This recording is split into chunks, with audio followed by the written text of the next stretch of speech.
पद्धतीमध्ये काम झालेलं आहे? अतिशय सुंदर, म्हणजे स्टेडियम तर होतंच आधी, पण त्याला खूप रिपेअरी होती, नारदुरुस्ती होतं, पडझड झाली होती, ग्राउंडची अतिशय परिस्थिती फारच खराब होती. पण मला आठवतं की 2 वर्षापूर्वी ज्यावेळेला माझ्याकडे क्रीडा खातं आलं त्यावेळेला आपण इथे 17 कोटी रुपये इथे दुरुस्तीसाठी आणि सिंथेटिक ट्रॅकसाठी आपण या ठिकाणी दिले.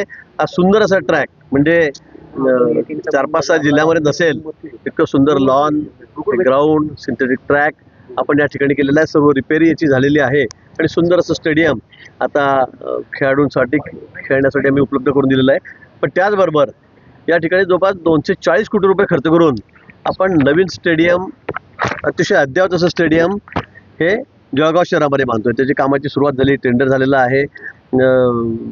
अतिशय सुंदर स्टेडियम, म्हणजे 5-7 जिल्ह्यामध्ये नसेल, 10 जिल्ह्यामध्ये नसेल इतकं सुंदर स्टेडियम आम्ही जळगाव शहरासाठी या ठिकाणी दिलेलं आहे.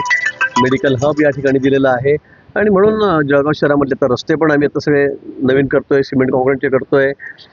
जे जे आवश्यक असेल ते सर्व कामं आपण जळगाव शहरामध्ये या ठिकाणी गुलाबराव पाटील आमचे गुलाबभाऊ पालकमंत्री आहेत, तिकडे राजू मामा आमचे आमदार आहेत, महापौर या ठिकाणी आहेत आणि आम्ही सर्व मिळून जळगाव शहरासाठी आता त्याचा कायापालट कसा करता येईल, सुंदर स्वच्छ हरित कसं करता येईल त्यासाठी आमचा प्रयत्न. थोडा पाऊस पडला की आम्हाला जास्तीत जास्त झाडं वृक्षारोपण या ठिकाणी करायचं आहे, कारण शेवटी निसर्गाचा समतोल आपण राखला पाहिजे, पर्यावरणाचा समतोल आपण या ठिकाणी राखला पाहिजे आणि म्हणून आमचं आता जास्तीत जास्त काम जे आहे किंवा लक्ष जे आहे ते आता झाडं लावण्यावर राहणार आहे. पोलीस दलाचा एक कार्यक्रम पार पडला, तुम्ही उपस्थिती लावलेली आहे.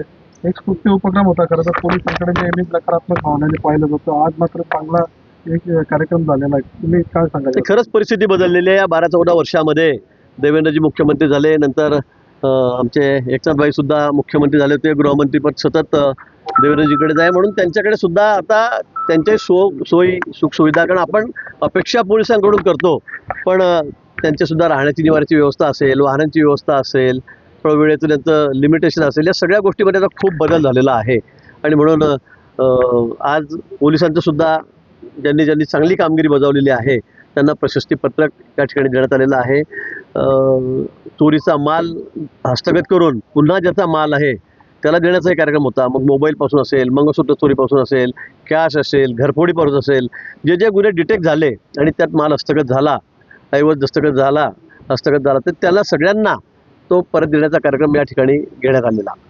मग थोड्या वेळापूर्वी या ठिकाणी विद्यार्थ्यांनी आंदोलन देखील केलं की त्यांना मैदान तात्काळ उपलब्ध व्हावं. नाही, मला या बाबतीत माहिती, पण आम्ही त्यांचं ऐकून घेऊ. नाही झालं तेच उद्घाटन करा त्यांचं म्हणणं होतं किंवा लवकर उद्घाटन करा, पण आता आम्ही कुठे काही फॉर्मॅलिटी पाहिली नाही. आम्ही सगळे आज एकत्र आलो एका कार्यक्रमाला. मी म्हटलं चला लगेच नारळ फोडून घेऊ, कारण शेवटी हे तरुणांसाठी आहे, हे खेळाडूंसाठी आहे आणि म्हणून त्याच्यासाठी आजपासून आम्ही उपलब्ध करून दिलेलं आहे. पण आता कोट्यवधी रुपये आपण टाकतात आहे, पण जे क्रीडा साहित्य आपण आपल्या काळात दिलेलं आहे ते पण आजपर्यंत धूळ खात पडलेलं आहे. त्याला कुठलं इथे स्टेडियमला नाही, कुठलंही मला याची कल्पना नाही, पण आताच मी विचारून घेतो वगैरेचे जे आहे बॉक्सिंगचे आहे ते अक्षरशः धूळ खात पडलेले नाही. आम्ही जाऊन ते बघून घेऊ वाटलं तसं असेल तर, पण माझ्या कोणी निर्देशन आणून दिलेलं नाही किंवा सांगितलेलं नाही. साहित्य आपण सगळं दिलेलं आहे. आता समोर हे पण बॅडमिंटन कोर्ट आहे, स्टेडियम आहे, कॉम्प्लेक्स आहे, याची सुद्धा रंगरंगोटी रिपेअरी आम्ही या ठिकाणी लगेच करतो आहोत. त्यासाठी निधी उपलब्ध करून देणार आहोत. नसेल काही तर आम्ही डीपीटीसून थोडेफार पैसे देऊन ही सुद्धा इमारत अतिशय सुंदर आम्ही करणार आहोत. खेळाडूंना उत्साह वाटला पाहिजे, त्यांना प्रोत्साहन निश्चित दिलं गेलं पाहिजे. चांगले खेळाडू सुद्धा आपल्याकडे या ठिकाणी आहेत, पण त्यांना प्रोत्साहन देण्याची सुद्धा गरज आहे आणि म्हणून मला वाटतं की चांगले खेळाडू जर तयार करायचे असतील तर त्यांना तशा सोयी सुविधा साहित्य हे सुद्धा उपलब्ध करून दिलं पाहिजे. आपण काही म्हणत असाल तर आम्ही निश्चित आताच बघून घेऊ. जिल्ह्याच्या ठिकाणी तर 2 क्रीडांगण होणार आहे, एक 240 कोटीचं, एक 17 कोटीचा हे झाला, पण जे तालुक्याच्या ठिकाणी 1 कोटीमधून जे क्रीडांगण बांधलेले अतिशय दयनीय अवस्था झालेली आहे. त्याच्यामध्ये स्पोर्ट पण होत नाही, काय नाही, अक्षरशः सामान चोरीला गेलेलं आहे. त्याकडे जिल्हा क्रीडा अधिकारी तर लक्षच देत नाही. नाही, खरं आहे आपण म्हणत त्याच्यामध्ये काही अर्थी म्हणजे ते खरं सुद्धा आहे. ग्राउंड झाले, वॉल कंपाऊंड म्हणून झालेले आहेत, पण मध्ये फक्त ग्राउंड आहे, साहित्य काही ठिकाणी आहे नाही आहे. मेंटेनन्ससाठी नंतर जो पैसा लागतो तो आपण त्या ठिकाणी दिला जात नव्हता आणि म्हणून अशी दशा अनेक ठिकाणी ग्राउंडची झालेली आहे.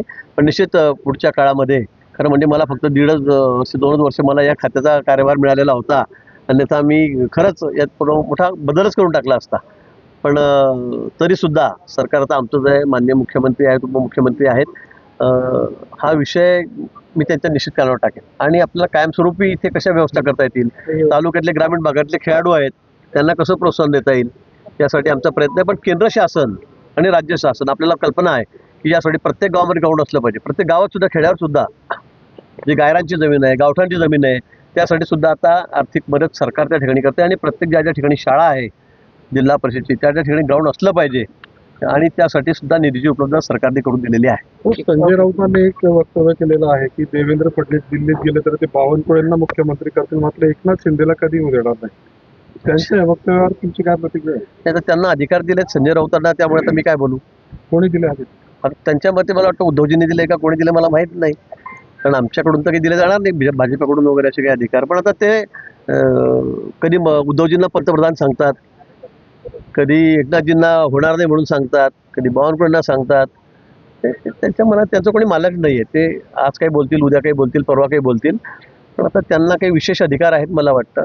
मग थेट पंतप्रधानापासून, राष्ट्रपतीपासून, सर्वोच्च न्यायालयाच्या न्यायाधीशांपासून, इलेक्शन कमिशनपासून सगळ्यांना शिव्या देणं, वाटेल तसं बोलणं, हा त्यांचा आता धर्मच आहे त्यांचा झालेला. खडसेंच्या भाजप प्रवेशाची पुन्हा एकदा चर्चा होते. तुला भावना माहित आहे, मला काही माहिती आहे त्याच्याबद्दल, कारण हे जास्त माहिती ठेवतात सध्या. मी सध्या सगळ्या जिल्ह्यामध्ये जिथे इथे आता पाऊस झाला, अतिवृष्टी झाली, दरड कोसळली, घरं पडलेत, त्या ठिकाणी मी सध्या 8 दिवसापासून फिरतोय. आपल्याला कल्पना आहे 4-5 तारखेपासून, 4 तारखेपासून. त्यांच्याबद्दल अधिक माहिती गुलाबभाऊ सांगू शकतील. मागच्या काळामध्ये तुमच्यामुळे त्यांचा प्रवेश रखडल्याची कोणाचा? माझ्यामुळे? माझ्यामुळे मी कसं काय थांबवणार? त्यांची डायरेक्ट हॉटलाईन आहे वरती दिल्लीला. त्यामुळे मी फार छोटा माणूस आहे, माझी तर मुंबईपर्यंत पण हॉटलाईन नाही. त्याच्यामुळे आपल्या जळगावमध्ये बरं आपण आपले भाऊ त्यांनी त्यांना वरतून जर ग्रीन सिग्नल मिळाला, ठीक आहे ना, मग काय कोणाची काय अडचण आहे का? ते मागच्या वेळेला काही म्हणले ते माझ्या काय तुम्हाला टाकला, फोटो काढले, फोटो गायब झाले म्हणून काहीतरी म्हणत होते मागे. आपल्याला काही माहिती आहे त्यांच्याबद्दल. भाऊ वाढदिवसाला त्यांनी मी भाष्यकार नाही ना, मी काय राहत आहे का? म्हटले ना की ओरिजिनल ग्रीन सिग्नल मिळत आता ते म्हणतायत, आता तुमची चर्चा चालली आहे, मिळालं तर काय होईल, तर मग मिळालं तर ठीक आहे.